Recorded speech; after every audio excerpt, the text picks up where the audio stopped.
తమ్ముడు display class అది కూడా ప్లాస్టిక్ తర్వాత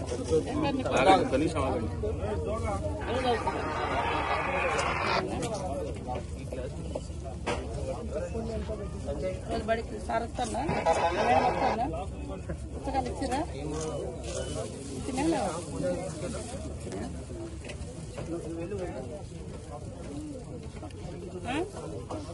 కూర్చో గ్లాస్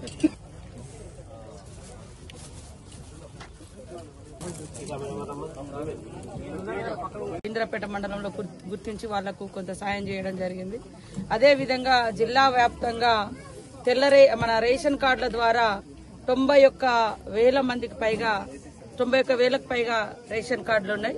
దాని ద్వారా 2,57,000 మందికి మరి ఒక్కొక్కరికి 6 కిలోల చొప్పున తెల్ల రేషన్ కార్డు వాళ్ళందరికీ కూడా సన్న బియ్యం ఇవ్వడం జరుగుతూ ఉంది.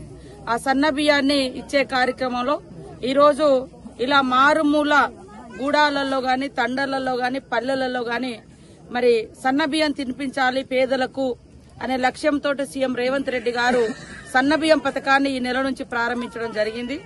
నేను నిన్న మరి గుంజేడులో పాకాల కొత్తగూడెం మండలం గుంజేడులో కలెక్టర్ గారు నేను మహబూబాద్ కలెక్టర్ గారు నేను ఒక ఇంట్లో సన్న బియ్యం లబ్ధిదారుని ఇంట్లో పేద ఇంట్లో మరి భోజనం చేయడం జరిగింది. వాళ్ళకు ఉండడానికి కూడా ఇల్లు లేదు, వాళ్ళకి ఇల్లు కూడా శాంక్షన్ చేస్తామని చెప్పి వాళ్ళ యొక్క సంతోషాన్ని మేము పంచుకోవడం జరిగింది.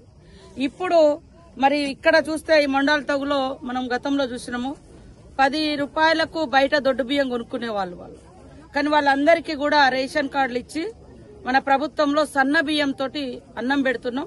ఈరోజు కలెక్టర్ గారి ఆధ్వర్యంలో మనమే వాళ్లకు సన్న బియ్యం ద్వారా భోజనాన్ని వడ్డించడం జరిగింది. ఒక దిక్కేమో మేము సన్న బియ్యం లబ్ధిదారుల ఇళ్లలో తింటున్నాము, ఇంకొక దిక్కు మరీ బ్యాక్వర్డ్ ఉండి వాళ్ళకు సన్న బియ్యం అంటే కూడా తెలియనటువంటి పరిస్థితిలో ఉన్నటువంటి ఈ గూడాలలో గుత్తికాయగూడెంలో ఈరోజు వాళ్లతో పాటు మేము కలెక్టర్ గారు నేను డిఎస్పీ గారు సంబంధిత అధికారులు మేమందరం కూడా